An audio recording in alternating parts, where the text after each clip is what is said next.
Okey, jadi sekarang kita sambung kepada non-parametric test kaedah yang terakhir, iaitu ujian Mann-Whitney. Okey. Ujian ni adalah ujian tak berparameter yang digunakan untuk membandingkan dua sampel tak bersandar.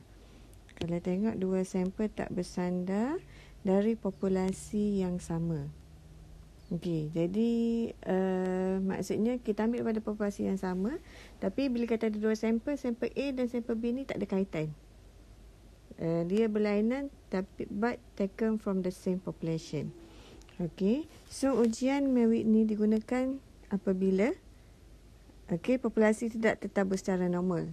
Sebab tu ujian Mann-Whitney ni adalah non-parametric test, ujian tak berparameter. Sebab kita ambil sampel daripada populasi yang tidak tertabur normal dan sampel yang digunakan adalah kecil dan tidak diketahui sama ada daripada populasi yang tertabur normal ataupun tidak, sebab dia terlalu sikit kan. So kita tak boleh nak buat kesimpulan dia diambil daripada populasi yang tertabur secara normal. Jadi untuk kes ni, bila kita ada data yang sikit dan sampel ada tak bersandar, kita boleh guna ujian Mann-Whitney. Okey, apabila apabila salah satu, betul kan?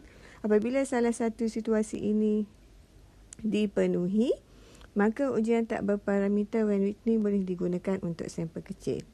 Okey, so sekarang kita tengok cara ataupun langkah-langkah untuk menjalankan ujian Mann-Whitney. Sama juga untuk ujian hipotesis non-parametrik sebelum ni, semua sekali ada 5 langkah. Okey, langkah pertama, cara tulis hipotesis.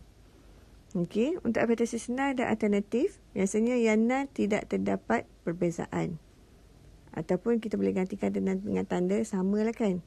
Dan hipotesis alternatif terdapat perbezaan ataupun not equal dalam apa-apa je lah bergantung kepada soalan. Nanti kita akan tengok contoh sekejap lagi. Kemudian langkah 2, tentukan nilai kritikal. Okey. Nilai kritikal ni saya dah upload dalam jadualnya dalam Google Classroom. Jadi simple juga. Pertama sekali kita kena tentukan N1. N1 adalah bilangan sampel yang sikit dan N2 adalah bilangan sampel yang banyak. So dengan kata nama lain, N1 sentiasa lebih kecil daripada N2. Tapi katakan kedua-dua saiz sampel adalah sama. Katakan N1 8. N2 pun 8. So kita tak kisahlah yang mana satu kita nak jadikan sebagai sampel pertama dan juga sampel yang kedua. Okey, jadi daripada jadual kalau kita tengok, okey, sebenarnya untuk jadual dia ada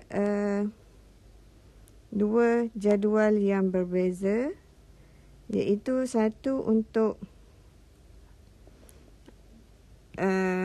two-tail testing and lagi satu adalah untuk one-tail testing. So in our case sekarang, disebabkan equal and not equal, jadi ia adalah two-tail testing. Jadi untuk one-tail testing ni, kita buang dululah. Okey, jadi kalau kita tengok sekarang dia kata N2 adalah 8.